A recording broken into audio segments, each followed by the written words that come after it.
ಮಾಸಿಕ ಶಿವರಾತ್ರಿ ಉಪವಾಸವನ್ನು ಆಚರಿಸುವುದರಿಂದ ಶಿವನು ಸಂತೋಷಗೊಳ್ಳುತ್ತಾನೆ ಎಂದು ನಂಬಲಾಗಿದೆ.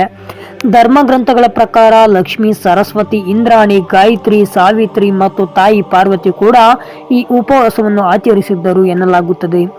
ಧಾರ್ಮಿಕ ನಂಬಿಕೆಯ ಪ್ರಕಾರ ಶಿವನು ಚತುರ್ದಶಿಯ ರಾತ್ರಿ ಪಾರ್ವತಿ ದೇವಿಯನ್ನು ವಿವಾಹವಾದನು. ಆದ್ದರಿಂದ ಮಾಸಿಕ ಶಿವರಾತ್ರಿ ಎಂದು ರಾತ್ರಿ ಪೂಜೆ ಮಾಡುವುದು ತುಂಬಾ ಶುಭವೆಂದು ಪರಿಗಣಿಸಲಾಗುತ್ತದೆ. ಹಾಗಾದರೆ ಈ ಮಾಸಿಕ ಶಿವರಾತ್ರಿಯ ಮಹತ್ವವೇನು?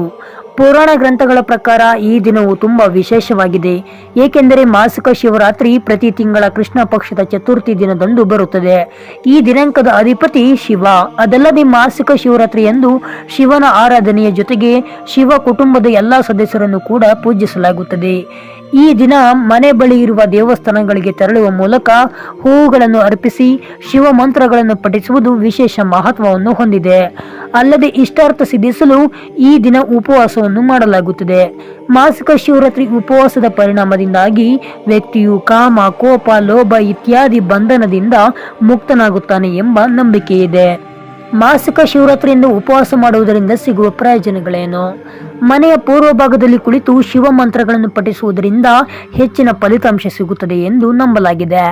ಮಾಸಿಕ ಶಿವರಾತ್ರಿಯ ಪೂಜೆಯ ನಂತರ ಬ್ರಾಹ್ಮಣರಿಗೆ ಆಹಾರ ನೀಡಬೇಕು. ಮಾಸಿಕ ಶಿವರಾತ್ರಿ ಉಪವಾಸ ಮಾಡುವುದರಿಂದ ದೀರ್ಘಾಯುಷ್ಯ, ಸಂಪತ್ತು, ಆರೋಗ್ಯ ಮತ್ತು ಮಕ್ಕಳಾಗದವರು ಮಕ್ಕಳನ್ನು ಪಡೆಯಬಹುದಾಗಿದೆ. ಅದಲ್ಲದೆ ಈ ಉಪವಾಸವನ್ನು ಮಾಡುವ ವ್ಯಕ್ತಿಯ ಎಲ್ಲ ಆಸೆಗಳು ಈಡೇರುತ್ತವೆ ಎಂದು ನಂಬಲಾಗಿದೆ. ಹಾಗಾದ್ರೆ ಈ ಮಾಸಿಕ ಶಿವರಾತ್ರಿ ಪೂಜೆ ಮಾಡುವುದು ಹೇಗೆ? ಶಿವ ಚತುರ್ದಶಿಯ ದಿನ ಶಿವ, ತಾಯಿ ಪಾರ್ವತಿ, ಗಣೇಶ, ಕಾರ್ತಿಕೇಯ ಮತ್ತು ಶಿವಗಣಗಳನ್ನು ಪೂಜಿಸಲಾಗುತ್ತದೆ.